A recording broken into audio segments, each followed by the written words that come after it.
Olá, alunos e alunas de filosofia. Falemos da função ou das funções, seria melhor dizer assim, da linguagem. Quero destacar aqui 3 pontos como funções da linguagem. Primeiro, a função da linguagem é uma função descritiva em relação ao objeto. Linguagem descreve situações, descreve paisagens, descreve sentimentos da alma, descreve concepções sobre o universo da divindade. Então, linguagem é um elemento descritivo. O tempo todo estamos usando a linguagem, seja a linguagem que se expressa através de palavras ou a linguagem que fica em nosso pensamento para descrever situações, para descrever sentimentos, para descrever intencionalidades, para descrever o mundo interior que temos e o mundo exterior que nos cerca. Funções da linguagem. A linguagem tem uma função expressiva, emotiva em relação ao sujeito. O sujeito que usa a linguagem, ele o faz dentro de algumas características de possibilidade de seu exercício de expressão e dentro de uma dinâmica de emotividade. Então, o sujeito determina algumas possibilidades do impacto daquilo que ele descreve. No primeiro momento, falamos da linguagem como elemento descritivo. Isso diz respeito ao objeto que é descrito, na sua aparência e na sua essência. A aparência, aqueles elementos que fazem parte do objeto que são modificáveis ao longo do tempo. E a essência do objeto, aquilo que o determina num sentido mais amplo do que ele significa e do que ele é, sem que possa haver mudança naquele quadro, porque isso iria descaracterizar esse objeto e fazê-lo ser um outro objeto diferente do que é. Então, a essência em filosofia é aquilo que não é passível de mudança e de transformação, a essência de Deus. Então, temos que definir Deus a partir de alguns valores pressupostos que não mudam. Mas há um elemento em Deus que seria, por exemplo, a forma como ele vai agindo ao longo das eras, em algumas perspectivas ligadas à dimensão mesmo da compreensão de um povo, de um tempo histórico, em que Deus vai fazendo alianças. Esse processo, então, pode sofrer algum tipo de modificação, e isso seria apenas os atos de Deus, e o ato A e o ato B podem ter diferença no padrão. O exercício do amor de Deus, o exercício da justiça de Deus, são 2 elementos diferentes, mas todos eles ligados ao mesmo ser que tem uma essência unificada e uma essência imutável. Nele não há sombra e variações de mudança. Então, essa é a ideia da essência, aquilo que está em nós e não modifica, que faz com que sejamos o que de fato somos. Você pode passar por faixas etárias diferenciadas, foi criança, adolescente, jovem, adulto, idoso. Você teve fases diferentes da vida, mas sempre foi você, desde o momento que você nasceu até agora. Então, há uma essência que te define e há fases da vida diferentes que você vai expressando ao longo do processo de vida. Então, a dinâmica de um objeto ao ser descrito precisa levar em conta a essência desse objeto e a aparência dele. Mas esse é o ponto descritivo. Há o ponto também de expressão que se liga ao sujeito, o sujeito que expressa uma ideia. E aí há muitas discussões que devem ser levadas em conta. A potência explicativa desse sujeito, a forma como ele se posiciona, o tom que ele dá de compreensão e interpretação da realidade que ele examina. Então, todos esses elementos interferem no processo de construção da linguagem e no processo mesmo de resultado da compreensão. E haveria também uma função intersubjetiva na linguagem, que é a relação do emissor com o receptor. A linguagem tem por algo criar essa possibilidade de comunhão, de comunicação, essa possibilidade de interação entre os seres humanos. Ela é uma força extraordinária nesse sentido.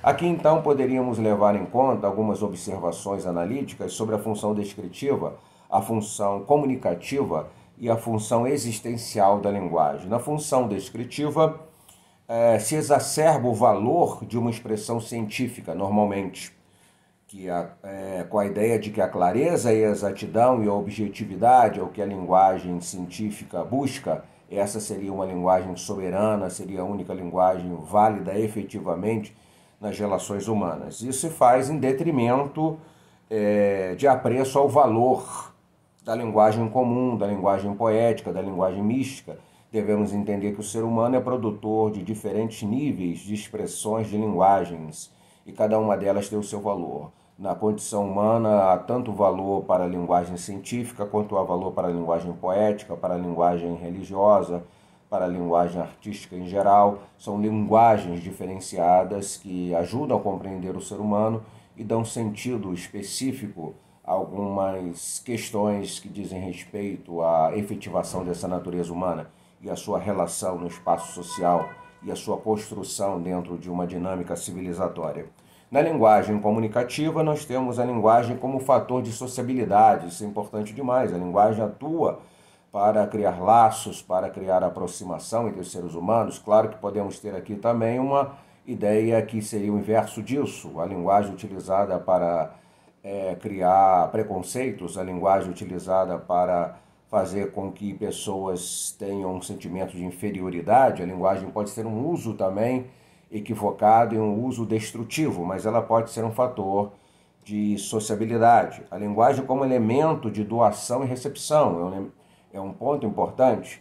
Através da linguagem doamos a nós mesmos, doamos sentidos explicativos da vida, passamos sentimentos, palavras afetuosas e recebemos também isso.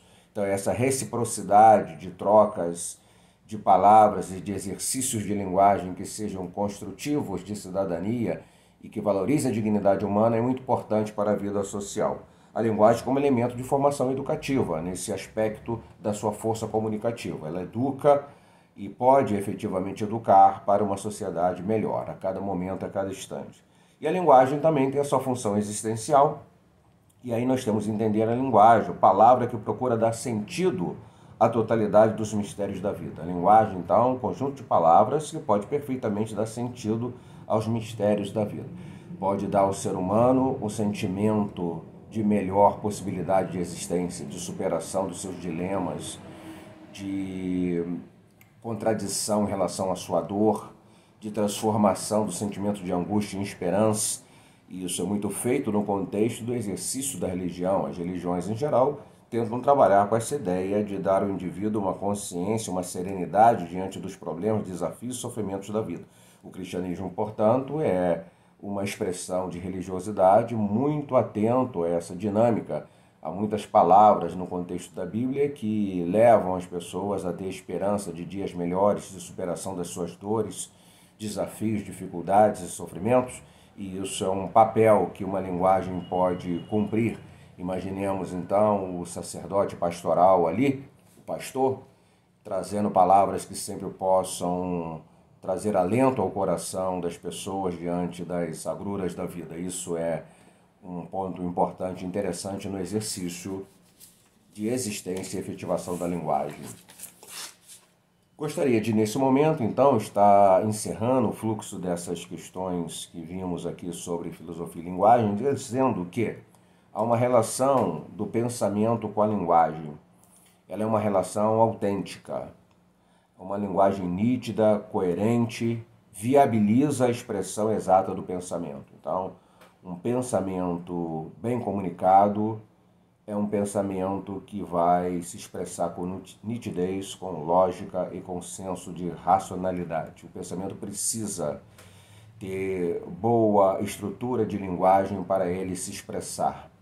As palavras precisam ser escolhidas adequadamente para que o pensamento possa não gerar confusão, não gerar nenhuma dificuldade de comunicação, de compreensão e não gerar problemas. Imaginemos agora quando a Bíblia diz que Deus não é Deus de confusão. Sim, a palavra de Deus é uma palavra, a linguagem de Deus é uma linguagem clara, objetiva, racional. Ela não é geradora de confusão.